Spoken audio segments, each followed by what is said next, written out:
David Zaritsky from the Bond Experience. Joe Darlington from Being James Bond. Joe, what the hell are we doing here? We were on a road trip down to Washington, D.C.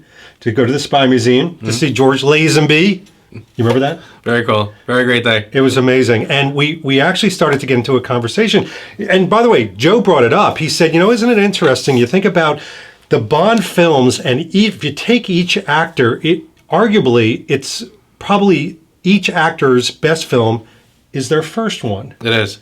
Because they tend to use that as, let's get back to basics and show people what Bond is all about. So they pull out all the Bond stops and they kind of forget all the stuff that they were getting carried away with. So I kind of feel like it just sort of coincidentally, or not, that their first movies tend to be their best ones. Yeah, and we said to ourselves, it might be interesting to share this with the Bond community, with both our Bond communities, and start to take a look at each movie and discuss it. Yeah. I mean, what are those different aspects that we think, does it make it true or not? Is it questionable? So guess what we're starting with? I don't think it's any question right here. We're going to start at the very beginning, and we're going to talk about each one of these 6 films and the 6 actors to date. We're going to start with Dr. No. Got to start with Dr. No first. By the way, just to make it real for you, it's a rainy day. We just finished watching for this. Dr. No. It's perfect. Yeah. It's like a perfect day for this. So I'll start off right off the bat. I mean, first of all, I love this movie because to me, and we'll talk about,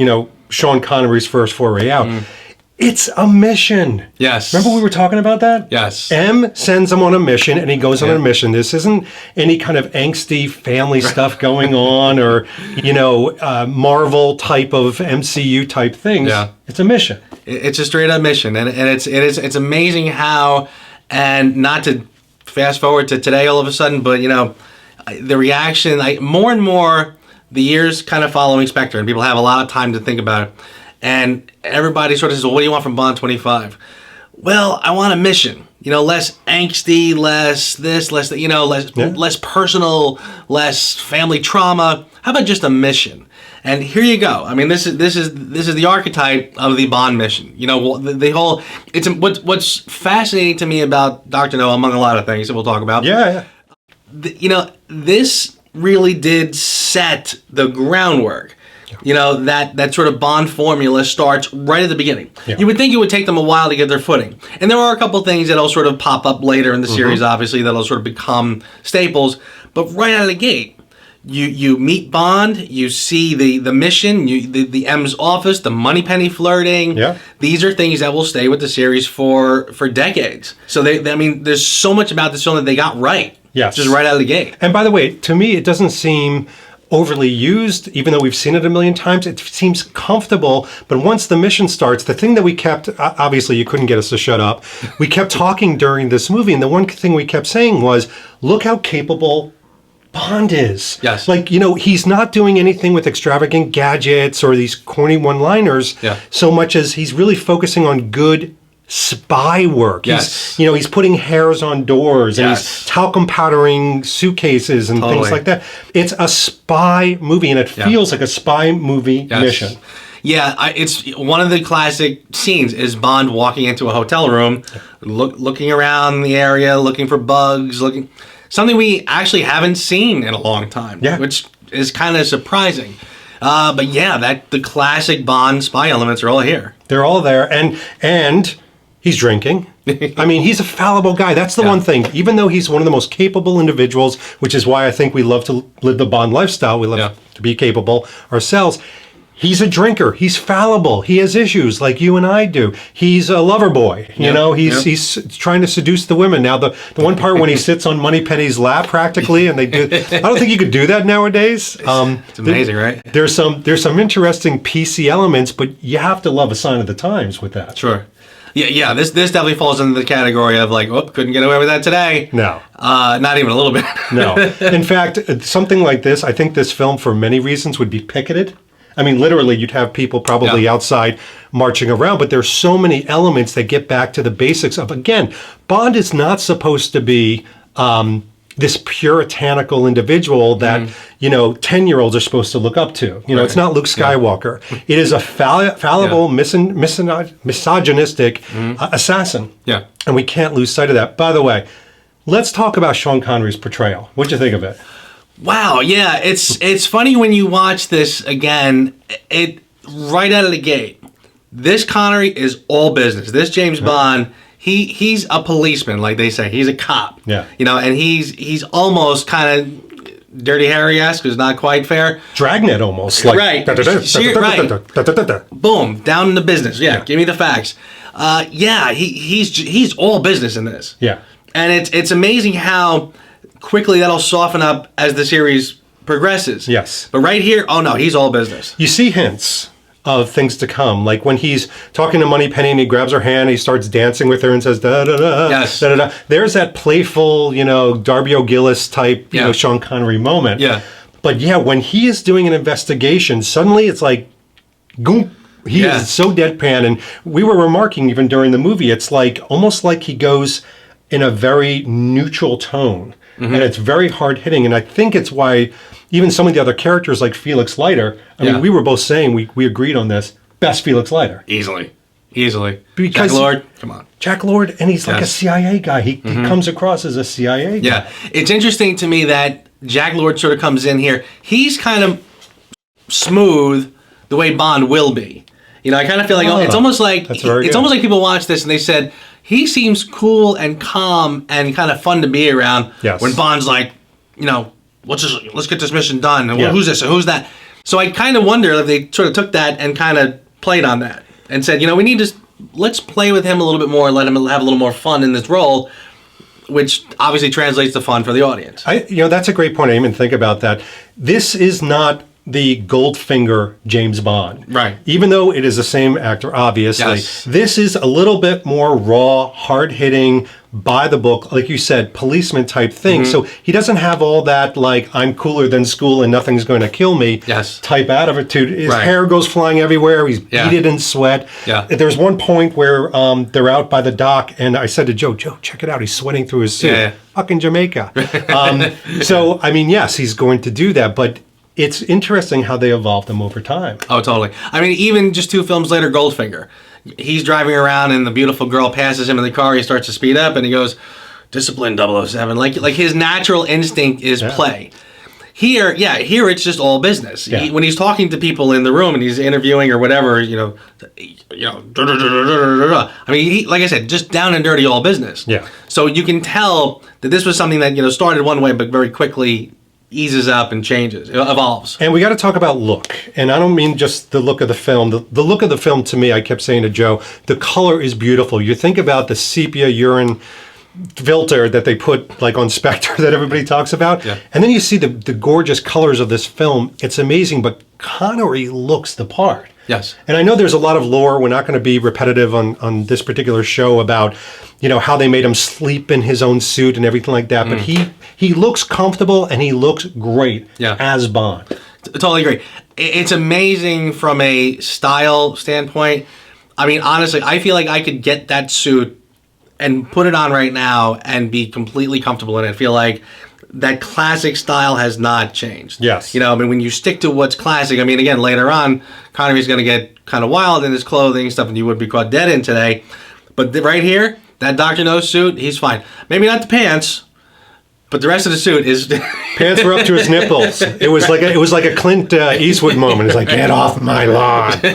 Pants were up here. Yeah. Lots of pleats. Lots of pleats, Matt Spazer would have been cheering.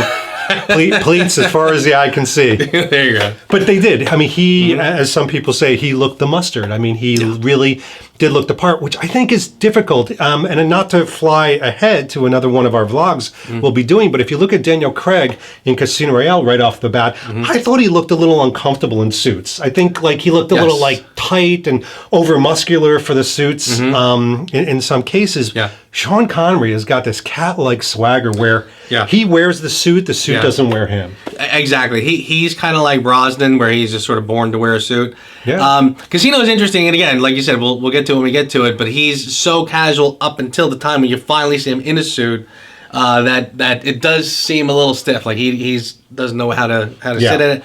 But you're right. Connery he walks in with that suit, and it's just boom, he's made to wear it. So we got to talk about something, and Joe pointed this out. So the first time the Bond theme, past the titles, is played, Joe goes, "It's not the Bond theme." Wasn't the Bond theme. That was the soundtrack. Right. He's right. They played the Bond theme as the soundtrack throughout the whole thing. What'd you think of that? Yeah, it's great how often they play it, and it's great how I love how they save it for just even just for him walking into the hotel lobby. That was great. All of a sudden, the Bond theme kicks in. Yes. It's like not like, I mean, nowadays we save it for like the big action beats. Yeah. But then it was just the coolness, just the coolness of Connery just walking through a hotel lobby. Boom! There's the Bond theme. Yeah, and you're right. Like seriously, if you think about it, we think in terms now of, well, they're going to use the theme here, they're going to use the theme there.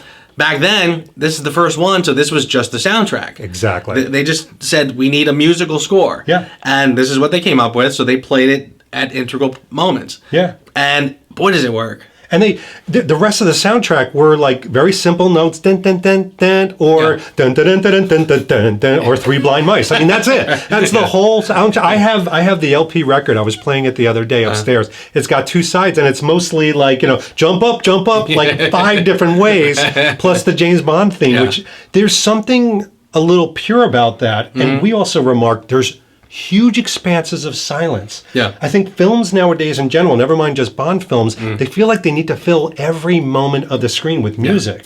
Yeah, certain composers definitely, when you buy or when you get the soundtrack, and it's usually the expanded soundtrack or whatever, it's sometimes like a good hour and a half of music. Yeah. And it's like, well, that's the whole movie. Like didn't they talk? Yeah, it's different here, and it is funny when you look at some of those old LPs of like the Dr. No soundtrack.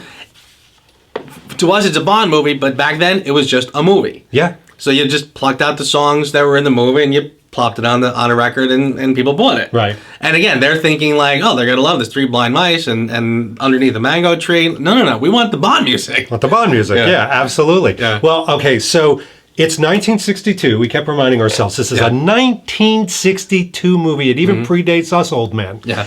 So we started to take a look at a couple things, like what's PC, what's not, is there anything that's racist? So pointed out a couple things I want to get your reaction on. First of all, obviously Loverboy Bond, we got to talk about that. Yeah. He's wooing and he's doing all those things that in 1962 would absolutely be probably permissive, or at least kind of a wink and a nod.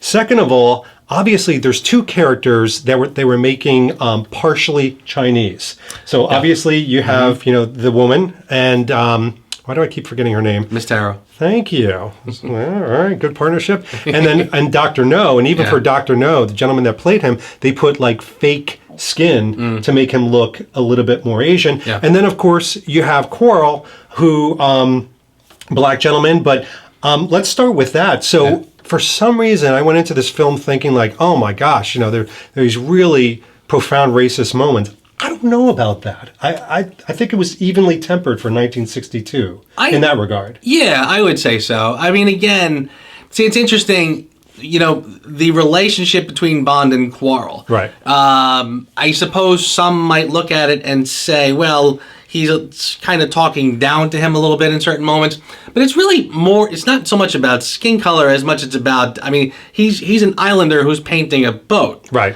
I mean, Bond is a very sophisticated person from England. And there are some moments when you like the moment on the beach. Fetch my shoes. Like that'll kind of make you go like, yeah, all right. Well, yeah. They weren't all great. Yeah. But again, it's pretty tame in the big scheme of things. Yeah, especially when you come, and we will get to some of the later movies. There are some kind of more wincing moments than that. But let's talk about, I mean, obviously nowadays, if you used American or even British actors that weren't Asian to play partial Asian or Asian characters, would not be met with the greatest of embraces. Yeah, and it's interesting because it's funny. When I was younger, I never gave it a thought. Obviously, right. I mean, Miss Taro. We look at her now, and suddenly now the lens that we see it is much different. Yes. And now suddenly it's like, well, this is a white person playing an Asian, and I never even gave it a thought when I was younger because I just thought, well, I'm looking at an actress. I mean, she's not. I never. There was nothing that was beating me over the head that said she is Chinese. Right. I mean, there's a line, "I'll make a Chinese dinner" or such and such. Right. So I mean, I assume that this is a person who has Anglo origins with some Asian influences. So I never really gave it a thought. I never really thought they were posing her as something per se. But I guess other people feel differently.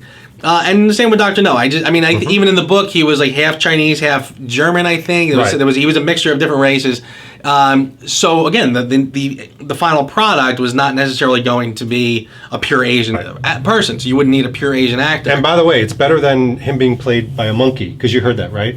Did you hear originally they were going to have a monkey be Dr. No? I feel like I might have heard a little urban legend or something like that. Is that an urban legend? Well, I don't know. I thought that was like Harry Saltzman or somebody wanted Dr. No to be a monkey or something. I don't know.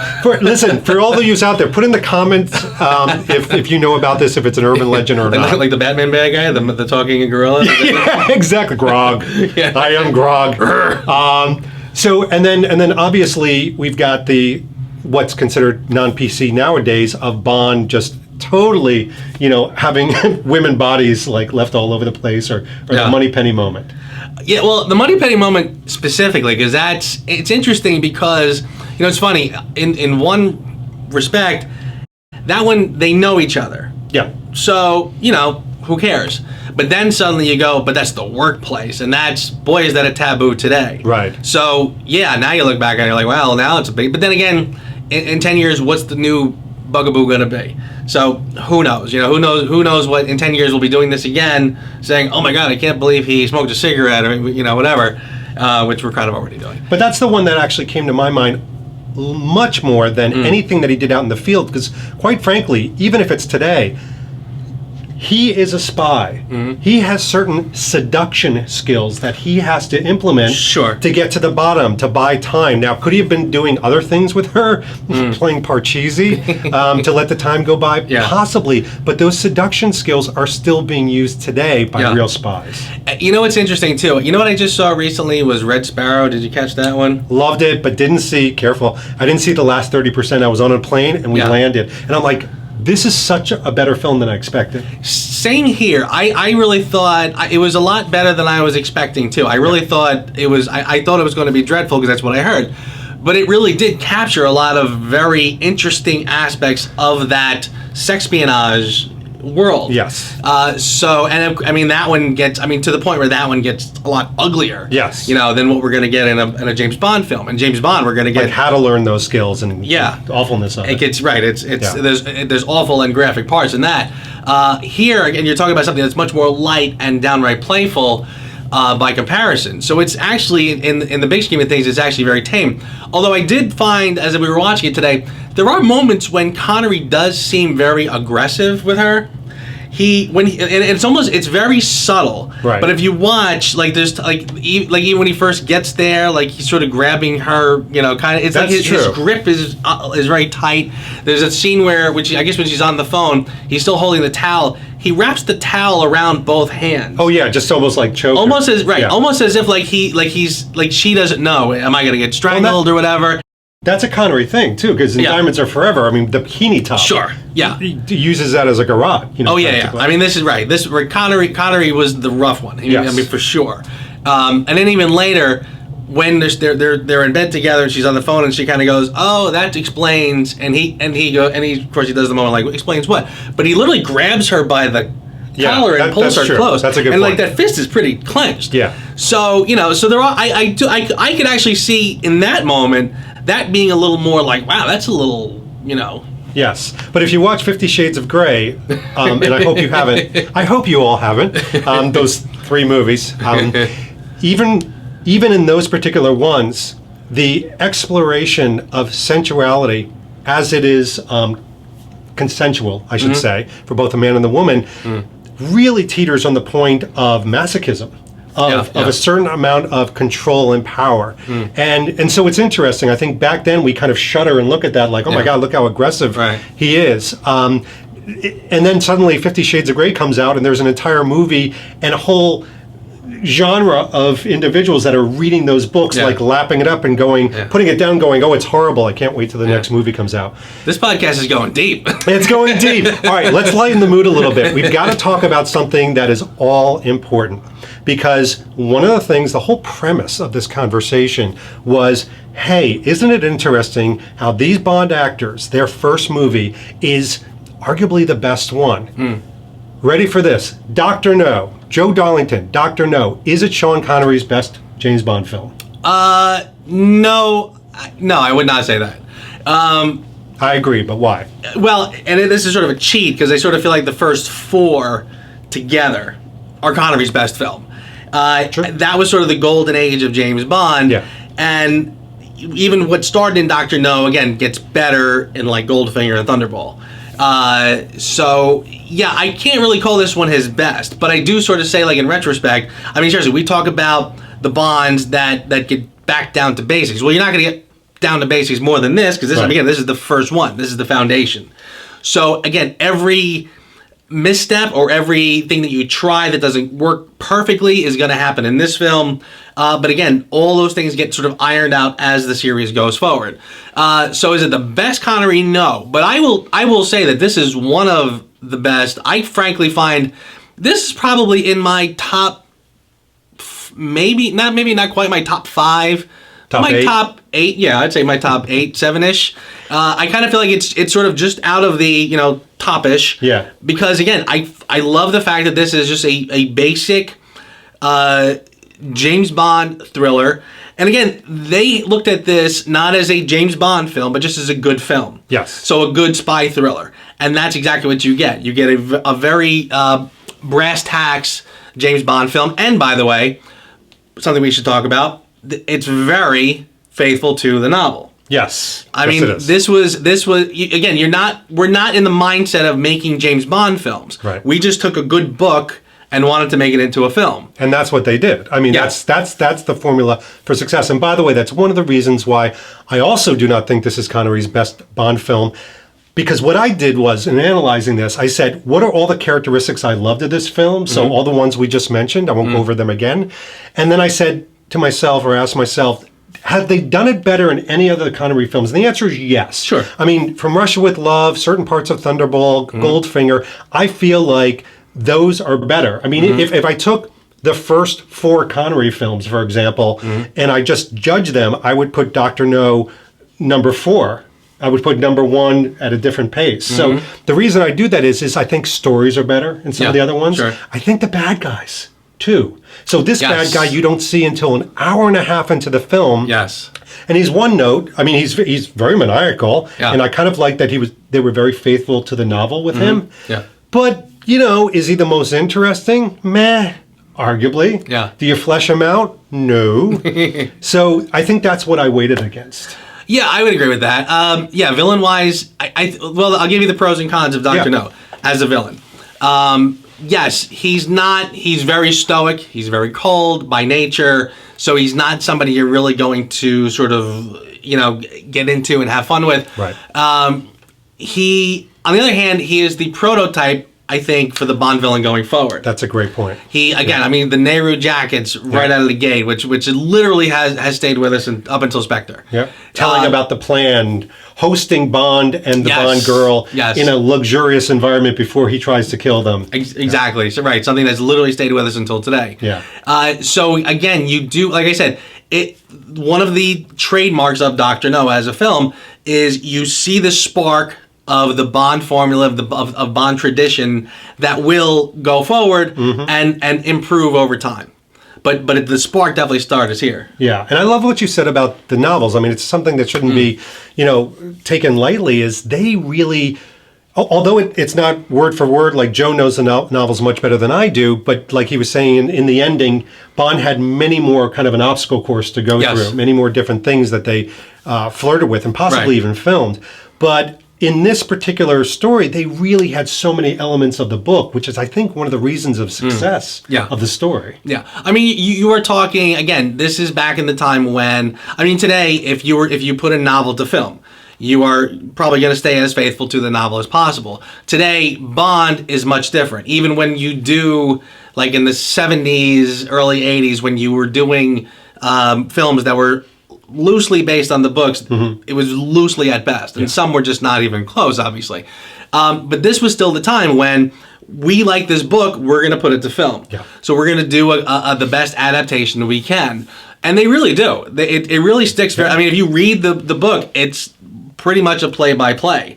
Some aspects obviously are different because it's hard to film a lot of it. Like you said, when he escapes the jail cell, he just kind of weaves through, Die Hard style through the ducts, and there's hot water, and there's, I guess it's hot is what we're supposed to get out of that. Right, in the novel, there's a lot more obstacle courses. When he rescues Honey Rider at the end, she's being attacked. I believe it's by crabs. Would have liked to have seen that.